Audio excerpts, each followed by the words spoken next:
안녕하세요. 딸 넷, 아들 둘을 키우는 엄마 사례TV의 방정선입니다. 오늘은 천사는 오후 3시에 커피를 마신다의 5번째 시간 거리두기 편을 낭독해 드립니다. 요즘 사회적으로 가장 화두가 되는 것이 코로나19로 인한 거리두기인데요. 과연 우리 삶의 나침반과 같은 이 책에서는 어떤 거리두기를 원하는지 끝까지 함께 하시면서 확인해 보시기 바랍니다. 그럼 잠시 멈추어 숨을 고르며 인생을 정돈하는 시간, 깊은 사색을 위한 오후 3시의 티타임에 당신을 초대할게요.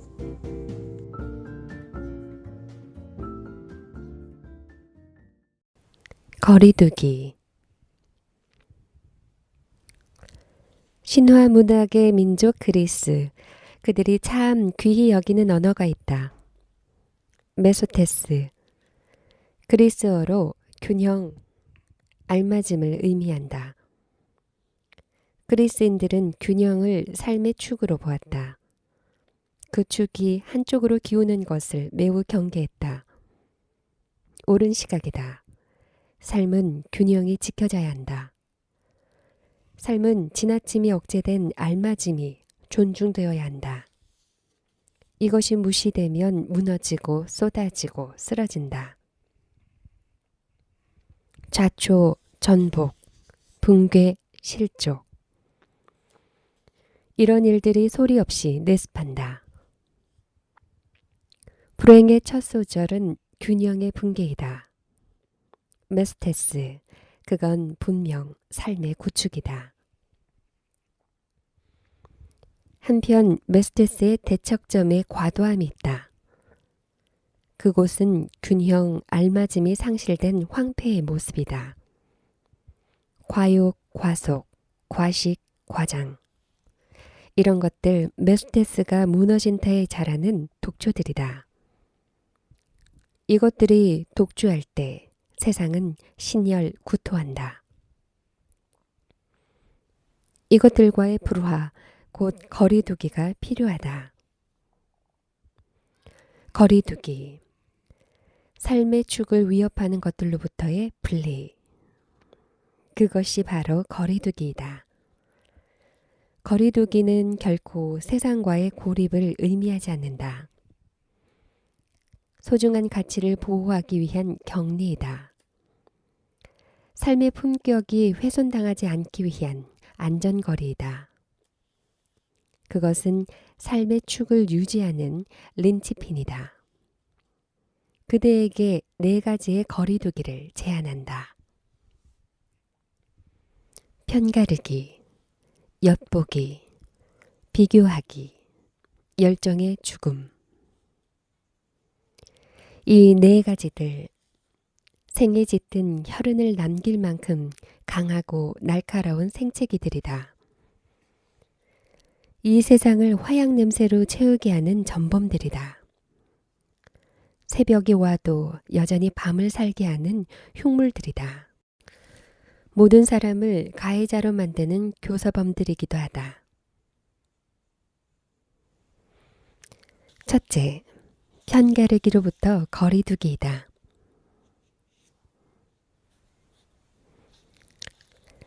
사람과 세상을 이쪽과 저쪽으로 쪼개는 행위, 분열 갈등을 야기시키는 저열한 악행, 이것이 편가르기이다. 이념, 학력, 실력, 외모, 혈통, 경제력, 이런 것들로 인해 세상은 편가르기가 이루어진다. 그 결과 세상은 균열되고 둘로 쪼개지고 나, 너로 구별된다. 세상을 잔인하게 양극시키는 몹쓸 악행이다. 이 편가르기로 세상 안에 담, 벽, 울타리, 철조망이 설치된다. 윤리학자 라인홀드 니버는 말한다. 세상 처음에 울타리는 없었다. 하나님의 창조 속에 울타리는 없었다. 그러나 인간이 하나님의 허락 없이 울타리를 창조했다. 일본어 가운데 테텐치라는 말이 있다. 우리의 손등을 가리키는 일본어이다. 이 말은 일제감정기에 한국에 들어와 대뜬지로 정착된 말이다. 한자어로 수천지라고도 말한다. 번갈아 뒤집어서 네 편으로 편가르기를 할 때 사용한다. 손등이 하늘, 손바닥이 땅이다. 가볍게 보면 손으로 하늘과 땅을 가리키는 놀이이다. 그러나 여기에도 무서운 편가르기가 존재한다. 대댄찌라고 외치는 순간 이들은 둘로 쪼개진다. 이 순간만큼은 서로를 굴복시켜야 할 적으로 만난다. 편가르기, 그것은 야박한 악이다. 1960년대 미국 사회, 백인과 흑인의 편가르기로 암울했다. 강자 백인들에 의한 일방적인 편가르기였다. 흑인들은 이유도 모른 채 불이익, 차별을 당연한 듯 겪었다. 자신도 흑인이었던 마틴 루터 킹은 이 현실을 받아들일 수 없었다. 그는 나에게는 꿈이 있습니다를 외치며 자유의 행진을 시도한다. 그것은 편가르기에 대한 소박한 저항이었다. 어느 날 예수 그리스도, 그분 유대인들이 깊이 혐오하는 땅 데가볼리를 한참 바라보신다. 오랜 침묵 후 제자들에게 명령하신다. 저편으로 건너가자. 순간 제자들은 한순간 경직된다. 아니, 어디로 가시자고 했지? 데가볼리? 우리가 잘못 들은 건 아닌가? 그런데 잘못 들은 것이 아니었다. 그분은 참으로 데가볼리로 가자고 하신다. 무슨 말인가? 그것은 예수 그리스도의 편가르기의 철폐 선언이다. 그분께는 저편이 없다. 그 모두가 이편이다. 그래서 유대인들이 저편으로 경멸했던 그곳도 이편이라고 반론하시며 저편으로 가자고 말씀하신다. 편가르기에 익숙한 우리에게 이 말씀 바늘이다. 둘째, 엿보기로부터의 거리두기. 엿보기는 눈으로 짓는 악이다. 타인의 약점을 살피는 흉한 눈. 실눈을 뜨고 살피는 관음증이다. 빚, 경제력, 이혼 경력, 전과 기록. 이런 것들이 그들의 주요 수집 대상이다. 그러나 여기서 간단히 끝나지 않는다. 엿보기로 채집된 정보는 표본처럼 기억 속에 단단히 저장한 후 필요할 때 꺼내어 타인을 찌르는 매서운 창이 된다. 사람마다 감추고 싶은 비밀 하나쯤 갖고 산다. 때로 그 비밀이 드러날까 두려워 불면을 산다. 그러니 그것을 잔인하게 파헤쳐서는 안 된다. 그것을 존중해 주어야 한다. 그것이 사람이다. 엿보기를 흉기로 삼는 사람. 그들은 타인의 고통에서 희락을 맛보는 한낱 초라한 사디스트일 뿐이다. 이 엿보기라는 단어와 함께 기억나는 그림 하나. 일리아 레핀의 지팡이로 아들을 죽인 이반 대지에 이 그림에 간략한 메모를 해본다. 아무도 없는 궁전 안. 피로 물든 붉은 카페트 위에 두 부자. 그들은 각각 이반 대자와 바실리. 피 흘린 채 쓰러져 숨을 거둔 아들. 그를 끌어안고 허공을 보며 절규하는 아버지. 그 옆에 던져져 있는 금속 지팡이. 참혹, 불안이 엄습하는 2.52의 큰 그림. 일리아 레피는 이 작품에 무엇을 담은 것인가? 이 그림은 1582년 11월 16일 궁전에서 발생한 비극을 체화했다. 러시아 차르 이반 4세. 그가 부왕 바실리 3세의 급서로 황제에 오를 때 나이 3살이었다. 이후 모후 엘레나가 이반을 대신하여 14년을 섭정한다. 그리고 14년이 흘러 이반의 나이 17세. 이반은 비로소 친정을 시작한다. 어릴 때부터 성품이 잔악했던 이반 4세. 이듬해 로마노프 가문의 아나스타샤와 결혼한다. 그녀의 헌신적 내조는 이반 4세를 정서적으로 안정시켰다. 그러나 1560년 황후 아나스타가 세상을 떠난다. 자신을 이해해준 유일한 벗을 잃은 이반 4세. 큰 충격에 휘청거린다. 이후 급격히 무너지는 이반 4세. 정치는 물론 삶의 의욕까지 내려놓는다. 이런 이반 4세에게 하나의 문서가 보고된다. 황후 아나스타샤 죽음에 대한 주치의 보고서였다. 이 한 장의 종이 휴면 중인 광기를 깨운다. 이반 대제여, 황후 아나스타샤의 사인은 독살입니다. 보고서를 읽던 이반 4세의 손이 경련한다. 곧 아나스타샤의 이름을 부르며 바닥에 주저앉는다. 격노한 이반 4세, 황후를 독살한 범인 색취를 위해 광분한다. 권력 측근을 감시하기 위한 감찰, 공포 정치가 시작된다. 약간의 의심도 곧 피해 숙청으로 이어졌다. 약 3,000명 이상이 희생됐다. 사람들의 공포는 극에 달한다. 모두가 이반 4세의 곁을 떠난다. 그러나 자신의 독살에 대한 두려움에 그 누구도 믿을 수 없었던 이반 4세. 그의 엿보기는 감찰은 이후 8년간 계속된다. 이후 사람들은 그를 이반 그로지니라고 불렀다. 그 뜻은 불행하게도 잔인한 이반이란 저주였다. 잠시 이반 4세의 광기가 잠시 가라앉는다.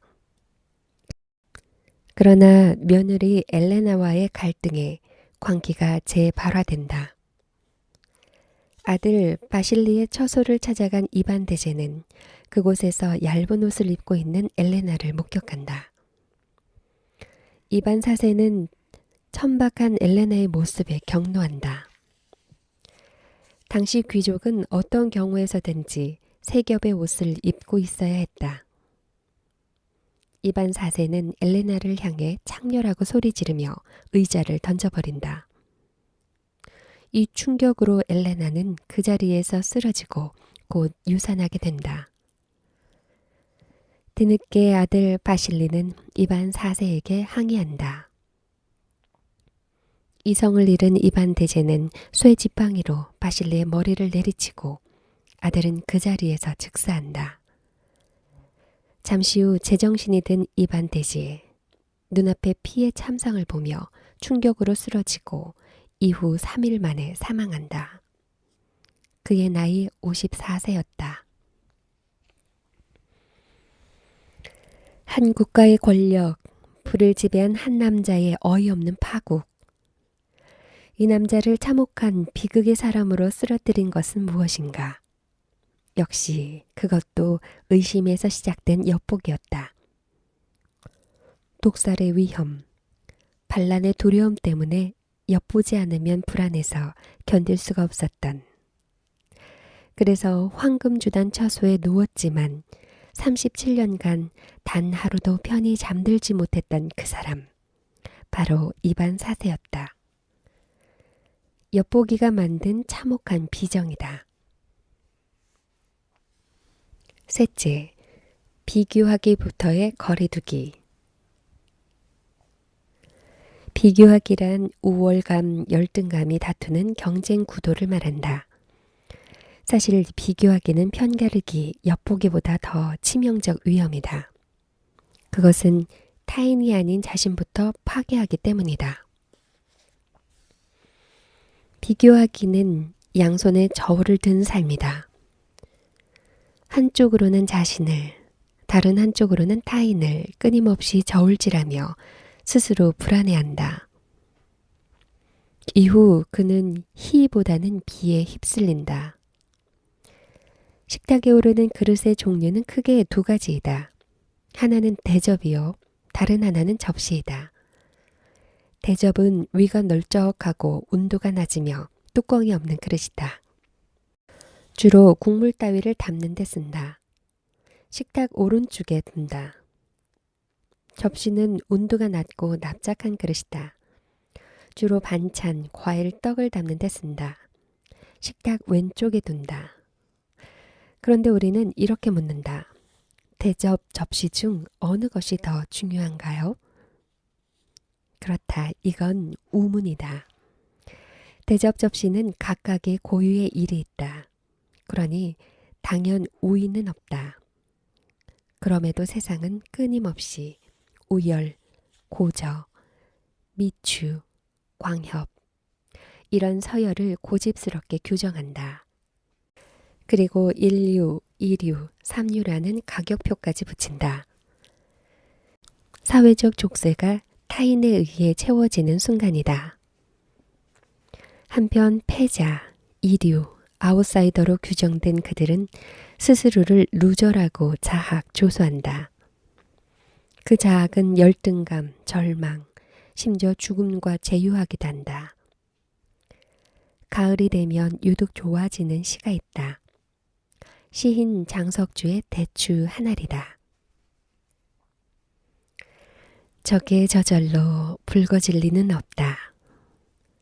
저 안에 태풍 몇 개, 저 안에 천둥 몇 개, 저 안에 벼락 몇 개. 저게 혼자서 둥그러질 리가 없다. 저 안에 무서리 내리는 몇 밤, 저 안에 땡볕 두어 달, 저 안에 초승달 몇 날. 손톱 크기만한 작은 대추 한 알, 이것조차도 저절로 되는 것이 아니라 1년이라는 시간 속에서 끊임없이 태풍, 천둥, 벼락을 맞아 붉어지고 무서리, 땡볕, 초승달을 겪어 둥그러 간다는 시인의 생각, 분명 예언적 통찰이다. 어찌 작은 대추만 그러할까? 삶도 사람도 그러하다. 세상 작고 큰 그 어떤 것이든 저절로 되는 것은 없다. 여름의 태풍, 천둥, 벼락과 가을의 무서리, 땡볕, 초승달, 그리고 겨울의 삭풍에 시달리며 자란다. 시달려서 껍질이 딱딱해져야 속이 달다. 그러니 혹 세상이 그대에게 비교하기를 시도해도 위축되지 마라. 때로 상처를 받더라도 그것이 짙은 흉터로 남지 않게 하라. 그 괴로운 시간들, 향을 만드는 숙성의 시간이다. 마지막 넷째, 열정의 죽음으로부터 거리두기. 고대 로마인들은 아케디아를 경멸했다. 라틴어 아케디아는 관심이 없는 이다.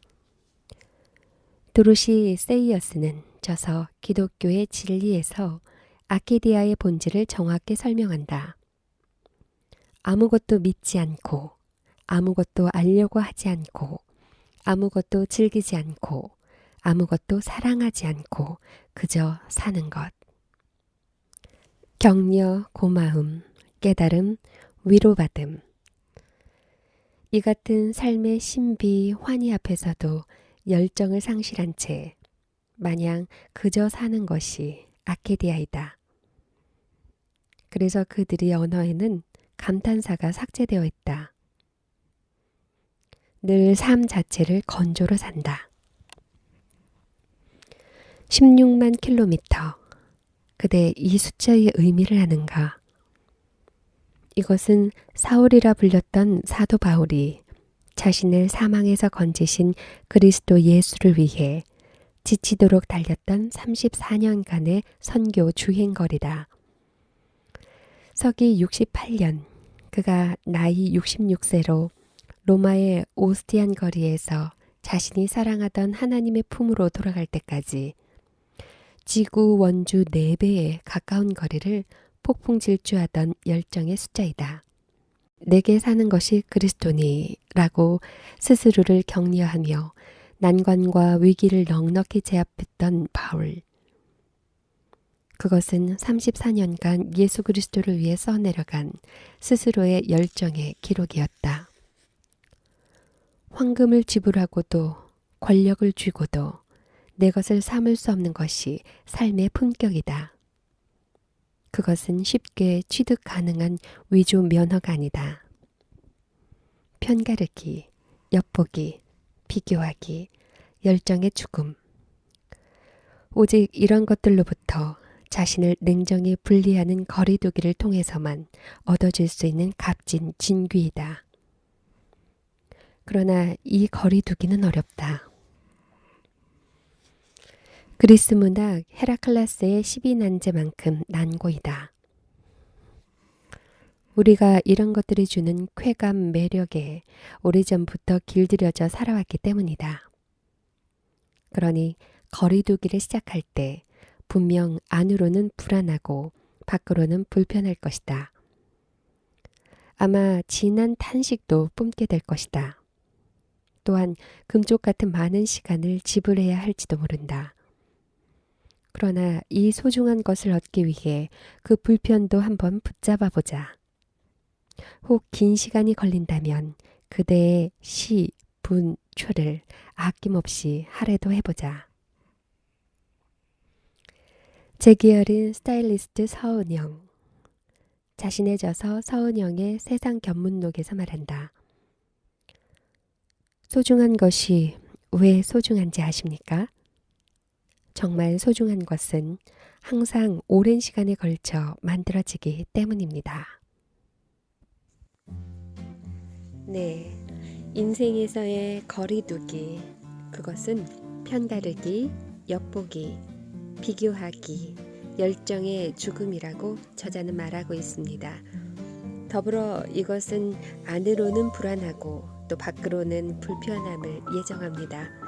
하지만 무게 있는 삶을 위해서는 어렵더라도 따라가야겠죠. 5번째 시간 여기서 마치겠고요. 천사는 오후 3시에 커피를 마신다 마지막 글 다음 시간에 낭독해 드릴게요. 기다려 주실 거죠?